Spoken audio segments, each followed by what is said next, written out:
Coralie, antes que nada agradecerle al profesor Pettit por su tiempo aquí en Perú y en el Partido Morado.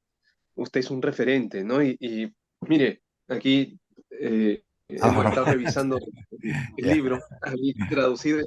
Este lo compré en Madrid y, y para mí es un placer, de verdad, lo vengo siguiendo desde hace muchísimos años, desde 2004, 2005, que estuve estudiando un doctorado en España, pero, pero profesor, más allá de eso, hay un problema que nosotros identificamos aquí, que es la polarización, ¿no? La polarización política que se está dando con élites radicales y donde la ciudadanía como que está perdiendo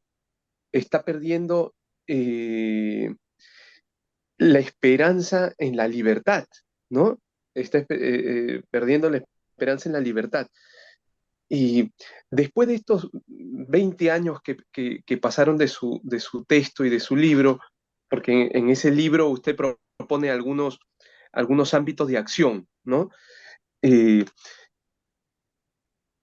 por ejemplo, el tema de la seguridad ciudadana hoy día sería un tema a reflexionar por el republicanismo, en esta lógica entre libertad y bien común, ¿no? O sea, mi pregunta sería muy puntual. ¿Qué políticas necesitaría el republicanismo actual, ¿no? Más allá tema, del tema de desarrollo de la libertad y de los derechos socioeconómicos, este, si el de la participación, ¿no? La participación, la seguridad ciudadana, pero ¿cómo hacer participar a la gente si nadie quiere entrar en política? Esa sería mi inquietud, más que pregunta. Y You muchísimas touched gracias por upon su... a little earlier, but this is one specific example that Elmer has. Well, I think, I mean, one way in which you can bring people into politics is by use of the citizens' assembly. I don't know whether that, uh, do you know what I mean by citizens' assembly? For example, there was a famous one in Canada, in British Columbia in 2001. So and in Ireland, for example, it's been used a great deal, which is my own home country, Ireland. But so what you do is you get a statistically representative group from your population. So they're selected at random, and then they're invited to take part in a discussion, perhaps over 6 months, meeting every weekend or every second weekend and being paid some money, but not much, to take part, to address a single issue or maybe two issues that are related. And the thing about that is that people get very interested when they hear, well, there's a group of ordinary people, who've been selected at random. They're not politicians, necessarily. And they're thinking about this big issue, what to do about.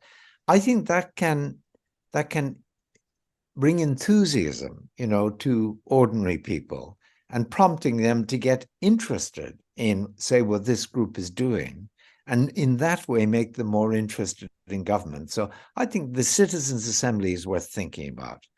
But what you really need, and I don't know how far Peru has this, you really need social movements that are organized around different topics, like one on the economy, one on prison rates and conditions in prisons, for example, one on poverty and homelessness, one on the condition of women in certain sort of industries. If you could have these non-governmental NGOs, as they're called, non-governmental organizations, that would have a certain organization, and they would recruit their own members, and people would join up, not necessarily because of an interest in politics as such, but because of an interest in this issue. Maybe it's something that's the conditions of imprisonment, in the country. Maybe they've got a cousin or a family member who's in prison. They're going to be really anxious, they'll be motivated to take part in that particular social movement. Or, maybe it's women's movements of some kind. And, a woman who has suffered, in one or another manner, may be very inclined to join that movement. I think that, dividing up civic labor in that way, in the participatory way, is really the best way of getting a population interested in politics in their state and then willing to actually go into party politics as a result of being energized, in these groups. But this isn't really, unfortunately, a recipe for how you do it. I don't have a recipe, I wish I had. Thank you, Philip. Thank you so Muchísimas much. gracias. Muchísimas gracias, sí. Voy a parar el recording y ya para ir cerrando. I'll stop the recording, Philip. Yeah. And before I stop it, I just want to say thank you so much. Elmer and I are very thankful. Muchísimas gracias. Very much. I really appreciate that. It's Thank you también. You honor me by giving me this attention.